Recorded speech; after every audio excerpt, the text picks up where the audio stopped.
Honours চতুর্থ বর্ষের সুপ্রিয় শিক্ষার্থী ভাই বোনেরা আসসালামু আলাইকুম। আজকে আমি আলোচনা করব তোমাদের অ্যাপ্লাইডস ম্যাথমেটিক্সের চ্যাপ্টার 3D এর একটি গুরুত্বপূর্ণ প্রশ্নের সমাধান। প্রশ্নটি হচ্ছে আমাদের মূল বইয়ের উদাহরণ নম্বর 3। সো প্রশ্নটি আমাদের দেওয়া আছে del u by del t equal del square u by del x square, এটা হচ্ছে মূল সমীকরণ। শর্ত দিয়ে আছে ইউ এক্স অর্থাৎ এক্সের ইউ এর অন্তরীকরণ 0, ইকুয়াল ইউ এক্স এক্সের অন্তরীকরণ 6, equal 0, u x, 0 equal to x, 0 greater than x less than 6 অর্থাৎ 0 থেকে 6-এর মধ্যে। তাহলে আমরা কিন্তু এই অধ্যায়ে আলোচনার পূর্বে বলেছিলাম যদি আমাদের অঙ্কের শর্তে, এটা কিন্তু শর্ত, এটা কী দিয়ে আছে, এটা হচ্ছে শর্ত, যদি অঙ্কের শর্তে আমাদের ডেরিভেটিভ বা অন্তরীকরণ দেওয়া থাকে তাহলে আমাদের হবে কোসাইনের সূত্র, আর যদি আমাদের এখানে ডেরিভেটিভ দেওয়া না থাকে তাহলে সেটা আমাদের কার সূত্র হবে, সাইনের সূত্র। তাহলে বলতে পারি এই 1 নম্বর সমীকরণ দিলাম, 1 নম্বরের উভয় পক্ষে নির্দিষ্ট ফুরিয়ার কোসাইন প্রয়োগ করে পাই।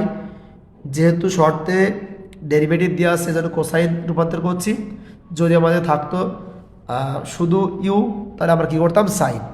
তাহলে এটা কত হবে, 0 থেকে 6-এর মধ্যে ব্যবধি, তাই লোয়ার লিমিট 0 থেকে upper limit 6 del u by del t cos n by x by 6, মানে এটা হচ্ছে এল, এল মানে 6 ডিএক্স ইকুয়াল 0 থেকে 6, এটা যা আছে তাই cos n by x by 6 dx. Okay, 2 number.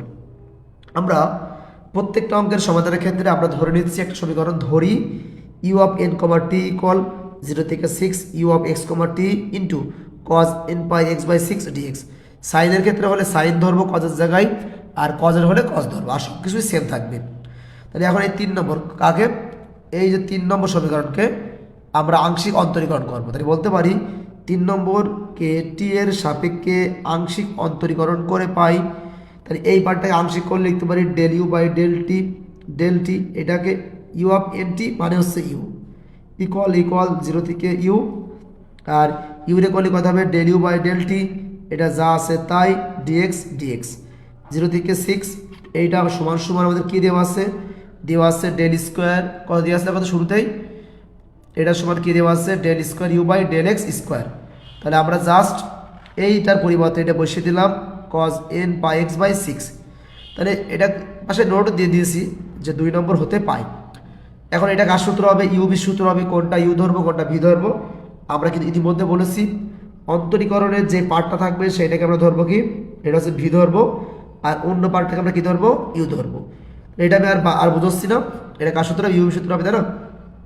You এটাকে একবার যোগাযোগ করলে একটা পাওয়ার কমে গিয়ে হবে del u by del x, upper limit 6 lower limit 0, সূত্রে মাইনাস কি ইন্টিগ্রেশন কি আমরা তো ডিডিএক্স অফ কত ইউ রে করলে এটা হয়েছে, আর ইন্টিগ্রেশন কি ভি রে করলে এটা হয়েছে, আর ডিএক্স মানে ডিএক্স। তাহলে আমরা এখন কী বসাবো এই সমীকরণের, অর্থাৎ আমাদের খেয়াল করতে হবে, আমরা একটু ব্যাপার বলে দিই। দেখো আমরা জানি এই ইউ মানে কি বলতো, ইউ মানে হচ্ছে কত এক্স কমা টি, মানে ইউ মানে হচ্ছে you of x comma t. তাহলে এইটা মানে কি, এটা মানে হচ্ছে ইউ এক্স কত, এটা কি এক্স কত হবে এক্স কমা টি, আর cos n pi x by 6, মানে ব্যাপারটা হচ্ছে এইটা যেহেতু এক্স, আপার লিমিট বসালে কত হবে 6, টি কস এন পাই 6/6, মানে কি কস এন পাই, 6 কেটে গেল, আপার লিমিট বসে এটা পেয়েছি সূত্রের মাইনাস, এখন আমরা কী বসাবো লোয়ার লিমিট। তাহলে এটা মানে কী হবে ইউ এক্স, তাহলে এক্স মানে কত এখন 0 টি, আর আমরা জানি কস পাই এন 0/6, কস 0 মানে হচ্ছে 1, বসে গেল, মাইনাস মানে মাইনাস 0 থেকে 6, মাইনাস মানে মাইনাস, এটা যা আছে আমরা রেখে দিলাম। এখন আমাদের শর্তে দেখো মানটা দেওয়া রয়েছে, এই যে ইউ এক্স 6, টি, এটার মান কিন্তু ভাই 0, তাহলে 0-এর সাথে এটা গুণ করলে হবে 0, আবার ইউ এক্স 0, টি মানে কিন্তু কী দেওয়া আছে ভাই, আমাদের 0 মানটা কিন্তু দেওয়া রয়েছে, প্রশ্নে উল্লেখ করা আছে, এই মাইনাস মাইনাস কী হয় প্লাস হয়। তাহলে এন পাই বাই 6টা বাইরে আনলাম, 0 থেকে 6 del u by del x into sine n pi x by 6, তাহলে আবারও ইন্টিগ্রেশন হবে কার সূত্র, ইউ ভি, এটা হচ্ছে আমাদের ভি, এটা আমাদের ইউ। তাহলে আমরা এটা আর বলতেছি না, কনস্ট্যান্টের পার্টটাকে বাইরে রাখলাম, তাহলে এই যে ইউটাকে রাখলাম, ভিটাই করলে এটা হয় আপার লিমিট 6 লোয়ার লিমিট 0, সূত্রের মাইনাস কনস্ট্যান্টে থাকবে বাইরে 0 থেকে 6, সাইনটা অন্তরীকরণ করলে হয় কস, আবার এইটুকানে করলে হয় এইটুকানি, আর এইটাতে যোগজীবন করলে হয় এই পার্টটা। আমরা বিষয়টা বুঝতে পারছি। তাহলে এখন আমাদের কাজ কি? আমাদের কাজ হচ্ছে এই সমীকরণে এক্সের পরিবর্তে একবার বসাবো আপার লিমিট, একবার বসাবো লোয়ার লিমিট। তাহলে আমরা তো জানছি এই ইউ অফ এক্স মানে কত 6, এটা মাঝে 0 দেওয়া আছে, তাহলে এখানে আপার লিমিট বসালে একবারে 0 হবে। আবার এক্সের পরিবর্তে আমরা কীভাবে 0 বসাবো? আমাদের ইউ অফ কত 0, মানেও কিন্তু আমাদের কত দেওয়া আছে, কত দেওয়া আছে 0 দেওয়া আছে, ঠিক আছে। আচ্ছা, তাহলে আমরা একবারে মানটা বসিয়ে দেখি 0 পাইছি, তাহলে কিন্তু টোটাল পার্টটা কত হয়ে গেল 0 হয়ে গেল। মাইনাস মানে মাইনাস এন পাই, আর এন পাই মানে কী হবে n² পাই স্কোয়ার, 6 আর 6 কত হবে 36, 0 থেকে 6, তাহলে এটা মানে কত ইউ অফ এক্স কমা টি, এটা যা আছে তাই, ডিএক্স মানে হচ্ছে আমাদের ডিএক্স। এখন ভাই খেয়াল করতে হবে এই যে সমান সমান আমরা কি ধরে নিয়েছিলাম বলো তো, আমরা এটা দেখিয়ে দিই। আমরা ধরে নিয়েছিলাম যে u of n comma t মানে কত 0 থেকে 6 u of x comma t cos n pi x by 6 dx. সবগুলো অঙ্কের কিন্তু সেম নিয়মটা হবে।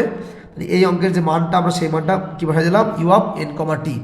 তাহলে ফাইনালি আমরা কী পেলাম del u by del t মানে কত পাইছি minus pi square n square by 36 u of n comma t এর মানটা পাইছি।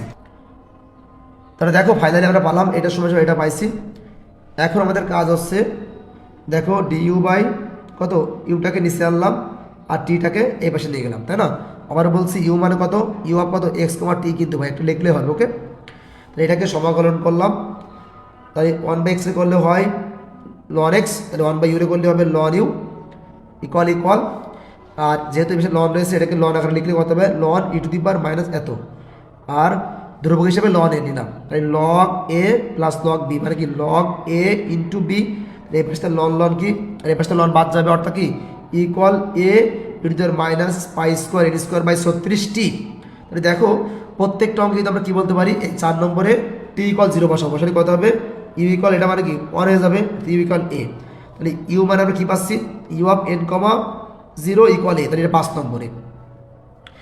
এখন আমাদের যে মূল বিষয়টা হচ্ছে আমাদের কিন্তু সূত্র কি ছিল, ওই যে আমরা কয় নম্বরে সূত্র দিলাম মনে আছে, আমরা সূত্রটা দিলাম কয় নম্বরে, সূত্র দিলাম 3 নম্বরে। এখানে কী লিখবো 3 নম্বরতে পাই, কী লিখবো 3 নম্বর হতে পাই।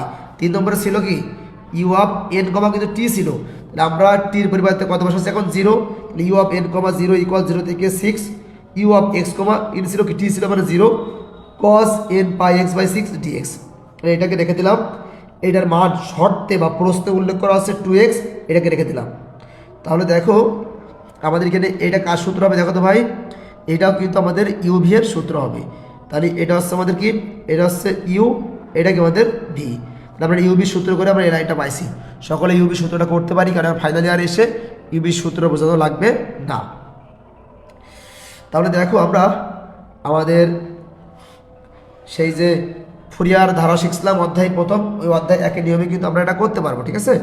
আচ্ছা, তাহলে আমরা এখানে এক্সের পরিবর্তে তোমার একবার আপার লিমিট আর লোয়ার লিমিটের মানটা বসিয়ে দেবা, একবারে বসালে আমাদের এই ক্যালকুলেশনটা আসবে। কি বললাম এই পুরো লম্বা লাইনে এক্সের পরিবর্তে একবার বসাবো আপার লিমিট মাইনাস কি বসাবো লোয়ার লিমিট, একবারে ক্যালকুলেশন করে এটা পাইছি। অর্থাৎ বলতে পারি a equal 72 pi square n square by কত কস এন পাই মাইনাস 1, এই মানটা কিন্তু পাইছি। তাহলে আমরা ওই যে এর মানটা ছিল কয় নম্বর সমীকরণে 5 নম্বরে, তাহলে এই 5 নম্বরে বসাই দেবো এ মানে হচ্ছে এ, আর এইটার যে মানটা পাইছে অর্থাৎ এই মানটা এখানে বসিয়ে দিলাম, তাই না। তাহলে 4 নম্বরে কিন্তু আমাদের মূল সমীকরণ ছিল কি জানি আমরা 4 নম্বর ছিল u of n comma t equal কত এ, এই এর মানটা কিন্তু বসাই দিলাম। ইহাই নির্ণয় কি আমাদের নির্দিষ্ট ফুরিয়ার রূপান্তরের একটা সমাধান, আর বিপরীত একটা ফুরিয়ার রূপান্তর হিসেবে তাহলে আমরা কি লিখতে পারি, এর মধ্যে কিন্তু একটা অ্যান্সার, আরেকটা অ্যান্সার হবে নির্দিষ্ট ফুরিয়ার কোসাইন রূপান্তর নিয়ে পাই। তাহলে এটা কি নির্দিষ্ট ফুরিয়ারের কোসাইন রূপান্তর নিয়ে পাই। আমাদের কিন্তু আমাদের সূত্রে অর্থাৎ প্রথম ক্লাসের শর্ত দেওয়া ছিল, আমরা যদি একটু দেখা যাওয়ার চেষ্টা করি, দেখো আমরা একটু দেখিয়ে দিই। আমরা কিন্তু এই যে এটা কি জানি বলো তো কত F of x equal 1/l কত f c of 0 plus 2/l summation n equal 1 থেকে infinity f c n cos n pi x by l. তাহলে এখানে আমাদের এল মানে যে ব্যবধি থাকবে 6 মানে 6 হবে, তাই না। তাহলে আমরা একবারে কি বলতে পারি দেখো তো যে u of x comma t মানে কত 1/l, এল মানে 6, তাহলে f c of 0 plus 2/l summation এখানে যে ইউ অফ এন টি ছিল সেই এন টির মানটা কিন্তু আমরা বসিয়ে দিয়েছি, আর কিছুই করিনি। আর কি আছে বলতো, তাহলে এফ অফ সি এন মানে কি 0 থেকে 6 f of x cos n pi x by 6 dx, এটাও কিন্তু লিখতে পারি। হ্যাঁ, এটাও লিখলেও হবে, কোনো সমস্যা নেই। ওকে, এটা কি হচ্ছে এফ সি অফ 0 থেকে 6 ইউ অফ এক্স কমা এখানে কি 0.0 ডিএক্স, তাহলে এই পার্টের মানটা কত দিয়েছে 2x, আর এটা ডিএক্স সমাকলন করলে হয় এক্স স্কোয়ার, 6 থেকে 0 = 36। তাহলে আমরা জাস্ট মানটা বসিয়ে দেবো। তাহলে আমাদের মূল যে 6 নম্বর সমীকরণ ছিল কি বলতো, ইউ অফ এক্স কমা টি, আমরা এই যে এফ সি এর মানটা কিন্তু এক্সট্রা করে কিন্তু আমাদের সাইনের অংশে বা সাইনের ম্যাথে বের করা ছিল না, কজের অংশে লাগতেছে বলে এই মানটা আলাদা বের করে নিলাম। তাহলে এই যে মানটা ছিল সেই মানটা বসিয়ে দিলাম, 1/3 এ পাশে যা ছিল সেই মানটা আমরা রেখে দিয়েছি। ইহাই নির্ণয় কিন্তু আমাদের সেটা কাঙ্ক্ষিত আনসার। সো আমার মনে হয় তোমরা সকলে বুঝতে পেরেছো। আমরা ইতিমধ্যে এই অধ্যায় থেকে উদাহরণ নম্বর 3, উদাহরণ নম্বর 4 এবং উদাহরণ নম্বর 5 এই 3টা প্রশ্ন সমাধান করে দিয়েছি। অবশ্যই তোমরা তোমাদের বইয়ের 1 নম্বর আর 6 নম্বর এবং 7 নম্বর বাসায় কাজ করবা। আশা করি তোমরা অঙ্কগুলো খুব ইজিলি বুঝতে পারবা। মনে রাখতে হবে এখান থেকে বোর্ড পরীক্ষায় একটি 100% পড়বেই। তো সবাই ভালো থাকো, সুস্থ থাকো, দেখা হবে পরবর্তী ক্লাসে।